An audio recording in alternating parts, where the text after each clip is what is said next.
Hey there, lovely viewers. Welcome back to our channel. Today, we're diving into a topic that affects millions around the world, anemia. Whether you've heard of it before or not, we've got you covered. We'll be unraveling the mysteries of anemia, exploring its various types, and shedding light on the treatments available. So, grab your favorite cozy blanket, settle in, and let's get started on this informative journey. Anemia is a medical condition characterized by a decrease in the number of red blood cells or hemoglobin levels in the blood. Red blood cells are responsible for transporting oxygen from the lungs to the body's tissues. When there is a reduction in the number of red blood cells or hemoglobin, the oxygen supply to the tissues is compromised, which can lead to symptoms such as fatigue, weakness, paleness, and shortness of breath. There are several types of anemia, each with different causes and characteristics.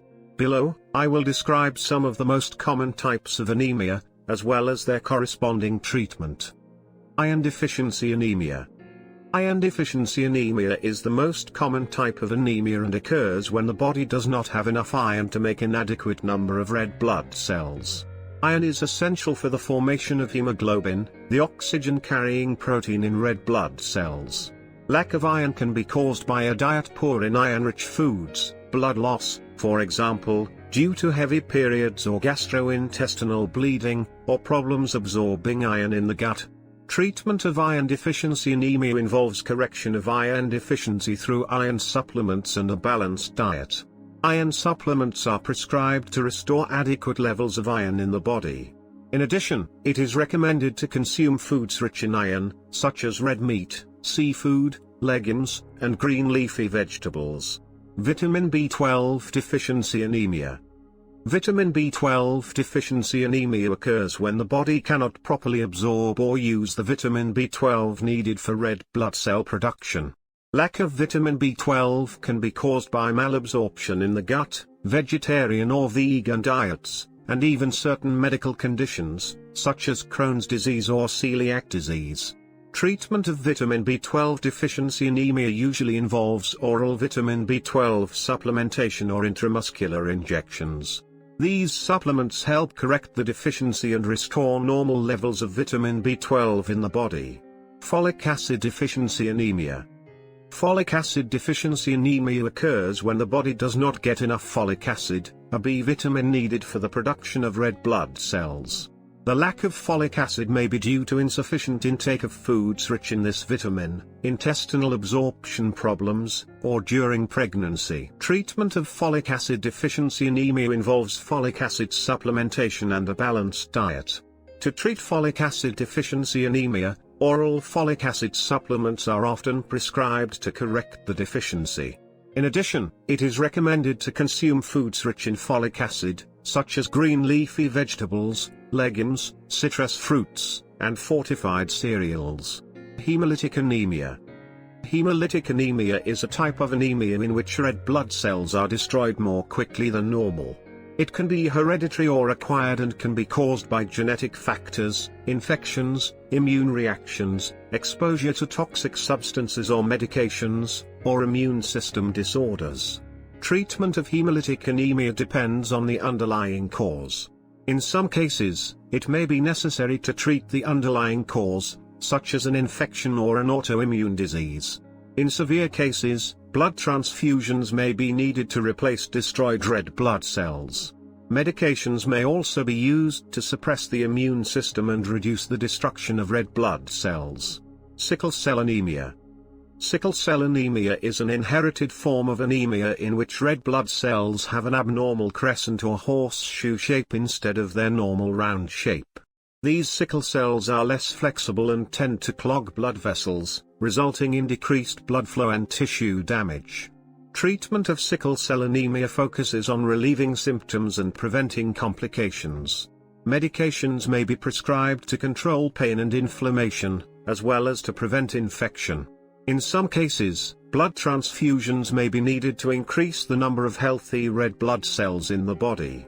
In addition, specific therapies, such as bone marrow transplantation, may be recommended in severe cases. Aplastic anemia. Aplastic anemia is a disorder in which the bone marrow does not produce enough new blood cells, including red blood cells. It can be caused by damage to the bone marrow due to viral infections, exposure to toxic substances, autoimmune disorders, or genetic factors. Symptoms of aplastic anemia may include fatigue, weakness, paleness, frequent infections, and easy bleeding. Treatment of aplastic anemia may involve blood transfusions to increase levels of red blood cells and other blood components.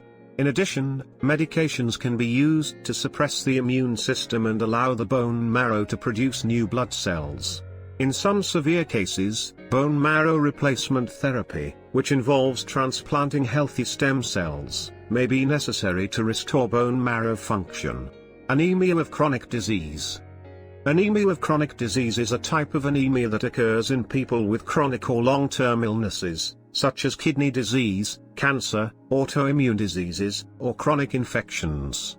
The underlying mechanisms that cause this type of anemia are not fully understood but are thought to involve altered red blood cell production and the body's inflammatory response. Treatment of anemia of chronic disease focuses on addressing the underlying cause of the disease and managing the associated symptoms. This may include treating the underlying disease, managing inflammation, and using iron supplements and other nutrients to help maintain proper red blood cell levels. Hereditary hemolytic anemia. Hereditary hemolytic anemia is a group of genetic disorders in which red blood cells are destroyed more quickly than normal due to defects in their structure or in the components that keep them healthy. Some examples of inherited hemolytic anemia include hereditary spherocytosis, hereditary elliptocytosis, and thalassemia. Treatment of inherited hemolytic anemia focuses on managing symptoms and preventing associated complications. Depending on the type and severity of anemia, different approaches may be used, such as blood transfusions to increase the number of red blood cells, medications to suppress the immune system in case of autoimmune hemolytic anemia, or even bone marrow transplants in severe cases.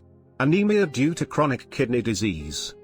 Anemia of chronic kidney disease is a type of anemia that occurs in people with advanced kidney disease.